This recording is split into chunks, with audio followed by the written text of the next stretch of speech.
Hey everybody, I'm going to be showing you how to do permutations, combinations, and factorials on your calculator. This is a little bit easier than doing it by hand.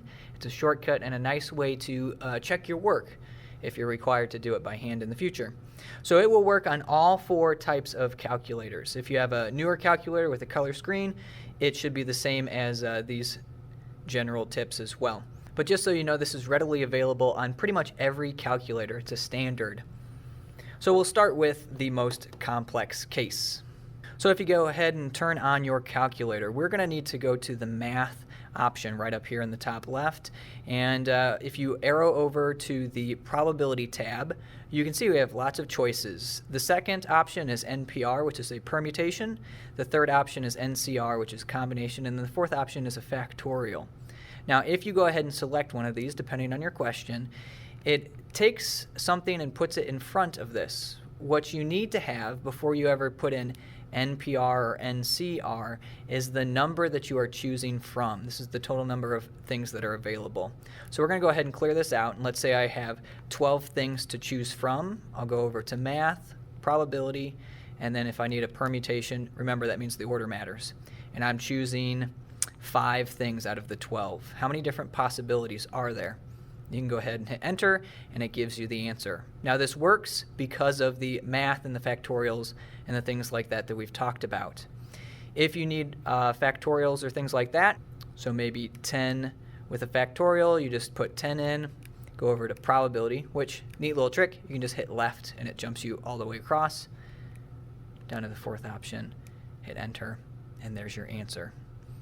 Okay, just to show you the last option here of combinations, I'll go ahead and put that in. I'll choose 5 so you can see 12P5 versus 12C5.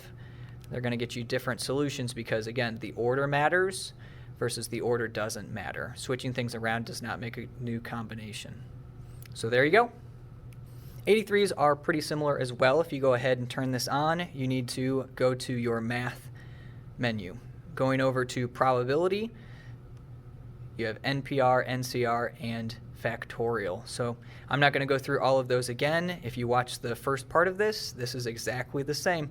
The 83s and the 84s have the same menus here. If you have a smaller calculator, it's a little easier to actually get to some of these options. So you don't have a math button. There's no math button over here on the side, but you do have a probability key. And so we're going to press that.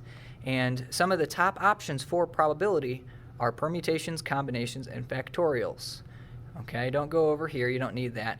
So again, very similar to how the bigger calculators work, you need a number in front. I need to type in the number first, and I can choose permutations or combinations based on what I need, and we're going to go ahead and choose 8 things out of the 12 available. Go ahead and press enter, and that's your answer. It is always nice to confirm with work, but this will kind of speed things up a little bit. If you need a factorial, you go ahead and press the number, go to the probability button, and then just select the factorial. Pretty easy. The last option, which is the simplest. So it's really nice that we have this available to us. Just these small scientific calculators can do permutations, combinations, and factorials. Similar to the other scientific calculator, we are going to be selecting the PRB, probability menu, probability key.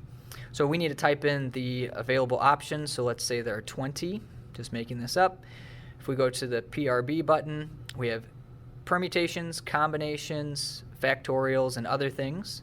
So we'll go back and we'll choose a permutation, and we're going to choose maybe just 9 things. If you hit enter, now sometimes that answer will be in scientific notation. You just need to go ahead and interpret that. Maybe if I do something smaller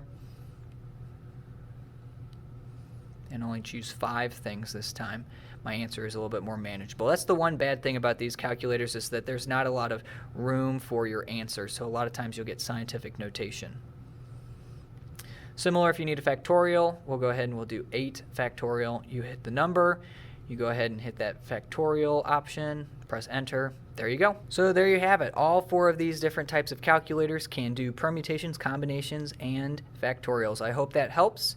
And if you weren't able to get your homework done because of your issues doing the math, go ahead and finish that out, and you can use your calculators to do that work and double check everything.